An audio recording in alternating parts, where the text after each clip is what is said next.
शहंशाह अकबर एक बहुत गुस्सेल शहंशाह थे। उन्हें बहुत जल्दी गुस्सा आ जाया करता था। कभी कभी तो गुस्से में आकर छोटी सी गलती पर भी वे लोगों को बड़ी सजा दे दिया करते थे। लेकिन राजा बीरबल ये बात अच्छी तरह जानते थे कि शहंशाह के गुस्से पर काबू कैसे पाना है। एक वही ऐसे इंसान थे जो जानते थे शहंशाह को शांत कैसे करते हैं। एक दिन की बात है, जब शहंशाह अकबर अपने ख्वाबगाह कमरे में पहुंचे तो चारों तरफ दीवारों का रंग देखा और गुस्से से एक सिपाही को बुलाया। अकबर, सिपाही सिपाही सिपाही जी जहांपना। अकबर, ये दीवारों के लिए इतने घटिया रंग को किसने चुना है? सिपाही, वो जहांपना। अकबर, वो क्या कर रहे हो? सिपाही, वो आपने जहांपना। अकबर, क्या तुम्हारी इतनी हिम्मत, तुम हमसे इस तरह बात करो। जाओ उस रंगरेज को बुलाकर लाओ जिसने ये दीवारें रंगी हैं। सिपाही जी जहांपना। फिर थोड़ी ही देर में वह सिपाही उस रंगरेज को अकबर के ख्वाबगाह में लेकर आता है। रंगरेज, आदाब। जहांपना। अकबर, ओह, तो वो तुम हो जिसने ये दीवारें रंगी हैं। रंगरेज, जहांपना, क्या मुझसे कोई गलती हो गई है? मैं उसे अभी सुधार दूंगा। अकबर, तुमसे गलती नहीं, बिल्कुल नहीं। हम तो पागल हो गए हैं। तुम हमारी ख्वाबगाह का रंग इतनी जल्दी कैसे बदल सकते हो? रंगरेज, जहांपनाह, आप चिंता मत करिए, मैं सारी रात काम करके आपकी ख्वाबगाह का रंग बदल दूंगा। अकबर, ठीक है, लेकिन दोबारा गलती हुई तो मैं तुम्हें रंग पीने को कह दूंगा। जाओ अपने रंग को लेकर आओ, हम चुनेंगे दीवारों का रंग। लेकिन ध्यान रहे अब कोई गलती न हो। थोड़ी देर में वह रंगरेज अपने रंग लेकर आता है।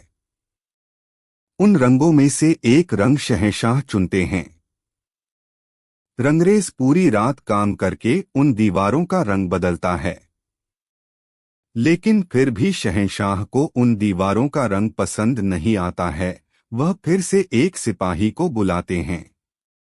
अकबर, सिपाही, जल्दी भागो और उस रंगरेज को बुलाकर लाओ।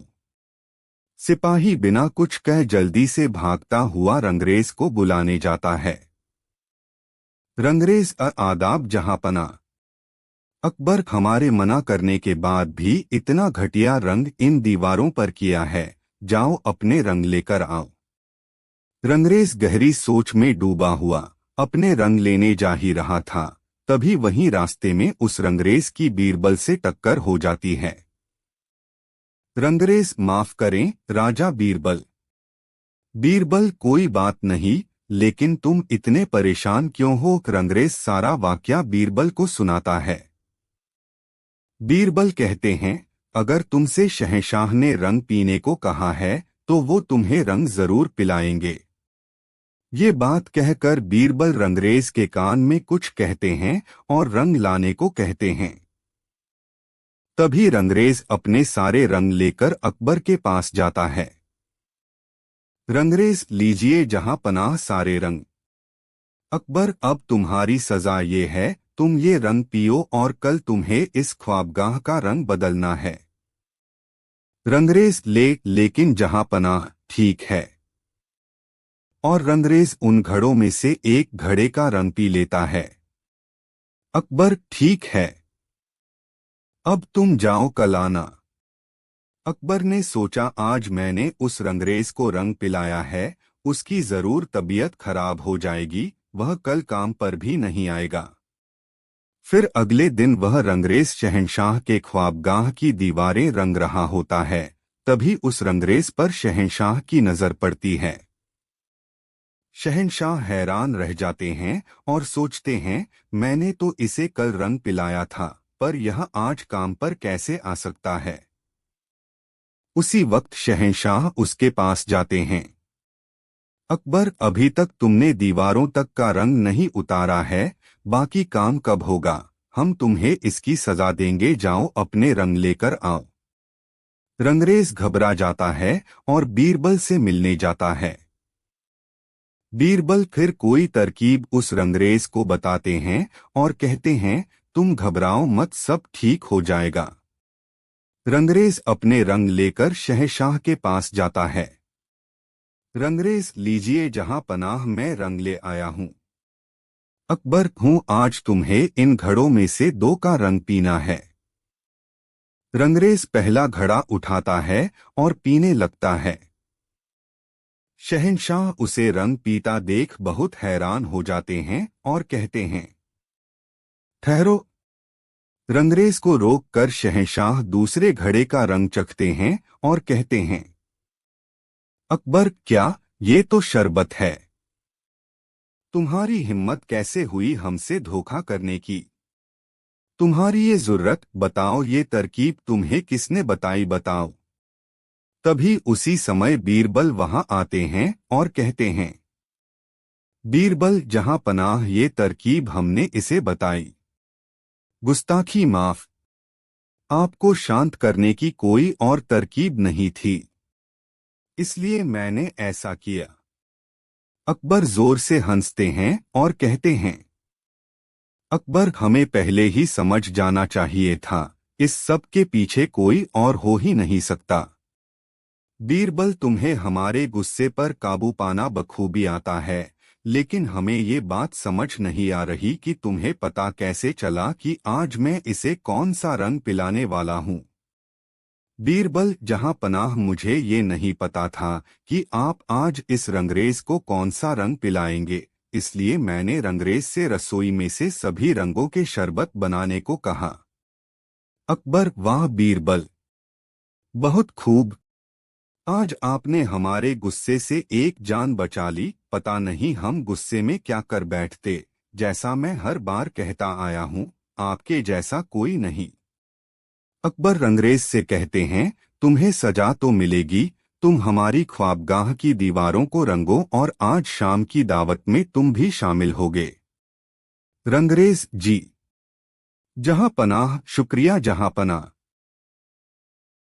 एक बार की बात है, बादशाह अकबर का दरबार लगा था, जिसमें अकबर ने कहा कि आलू सब्जियों में बहुत प्रयोग किया जाता है, आलू सब्जियों का राजा है, कौन ऐसा व्यक्ति होगा जिसको आलू पसंद नहीं होगा।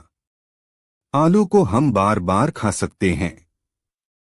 दरबार में उपस्थित सभी लोग बादशाह अकबर के समर्थन में बोलने लगे, लेकिन बीरबल चुप थे। अकबर ने पूछा, बीरबल, क्या तुम मेरी बात से सहमत नहीं हो? बीरबल ने कहा, महाराज, आलू सब्जियों में बहुत प्रयोग अवश्य किया जाता है, लेकिन बहुत सी सब्जियां हैं जिसका प्रयोग हम कर सकते हैं, आप बार बार केवल इसी को नहीं खा सकते। इसके बाद अकबर ने बीरबल को कहा कि तुमको पता नहीं मुझसे क्या समस्या है, तुमको मेरी बात जरूर काटनी है, मैं तुमको नहीं समझ पाया, और न ही तुम्हारे हिंदू धर्म को, जिसमें कहा जाता है कि भगवान ने खुद संसार को बनाया है, लेकिन किसी व्यक्ति को मुसीबत आ जाती है तो वह खुद बचाने धरती पर आ जाते हैं, वह और किसी को क्यों नहीं भेज देते। बीरबल ने कहा, इसका उत्तर मैं आपको कुछ दिन में दूंगा। अकबर ने कहा, तुम्हारे पास कोई उत्तर ही नहीं है। अगले दिन की बात है, शाम के खाने में अकबर और बीरबल बैठे थे, रसोइया खाना लेकर आया, जिसको देखकर बादशाह अकबर हैरान हो गए, क्योंकि खाने में सभी भोजन आलू का ही बना हुआ था। अकबर ने गुस्से में बोलते हुए कहा कि यह सब पकवान केवल आलू का ही क्यों बना हुआ है, चिकन कबाब कहाँ है? रसोइये ने कहा, हजूर, आपको आलू बहुत पसंद है, इसलिए सभी भोजन केवल आलू का बना है। अकबर ने कहा, तुमको यह बनाने को किसने बोला? तो बीरबल ने कहा कि यह सब मैंने बनाने के लिए बोला था, क्योंकि आपने बोला था कि मैं बार बार आलू खा सकता हूँ। अकबर ने, ठीक है, मैं मानता हूं कि आलू मुझे पसंद है, लेकिन मैं केवल यही नहीं खा सकता। इसके कुछ दिन बाद बादशाह अकबर अपने मंत्रियों और बीरबल के साथ बगीचे के तालाब के नजदीक घूम रहे थे। एक दासी एक छोटे बच्चे को हाथ में लिए थी जो कि अकबर का बेटा था। अकबर वही टहल रहे थे कि तभी बच्चा दासी के हाथ से तालाब में गिर गया। वह चिल्लाई, राजकुमार पानी में गिर गया। सभी हड़बड़ाए। अकबर तुरंत बच्चे को बचाने के लिए पानी में कूद गए। वह उसको बाहर निकाल लाए, जिसके बाद उनने कपड़ा हटाकर देखा तो उसमें राजकुमार की जगह खिलौना था। यह किसने हमारे साथ मजाक किया है? बीरबल ने कहा, हजूर, यह मेरे कहने पर किया गया है। अकबर ने बोला, यदि तुमने इसकी कोई खास वजह नहीं बताई तो तुमको इसका दंड भुगतना पड़ेगा। बीरबल ने कहा, पहले आप यह बताइए कि राजकुमार के पानी में गिरने पर आपने किसी और को बचाने के लिए क्यों नहीं भेजा, आप खुद क्यों गए? इस पर राजा ने बोला कि जब मेरा बेटा पानी में गिर गया तो मैं किसी और को बोलूंगा कि खुद उसको बचाने जाऊंगा। तुम कैसी बात कर रहे हो? बीरबल ने बोला, इसी तरह हमारे धर्म में भी जब किसी व्यक्ति को मुसीबत आती है तो भगवान खुद उसको बचाने आते हैं, किसी और को भेजने की बजाय। अकबर बीरबल की बात समझ चुके थे। बीरबल ने कहा, राजकुमार बिल्कुल सुरक्षित है और मैं इस सब के लिए आपसे माफी मांगता हूँ।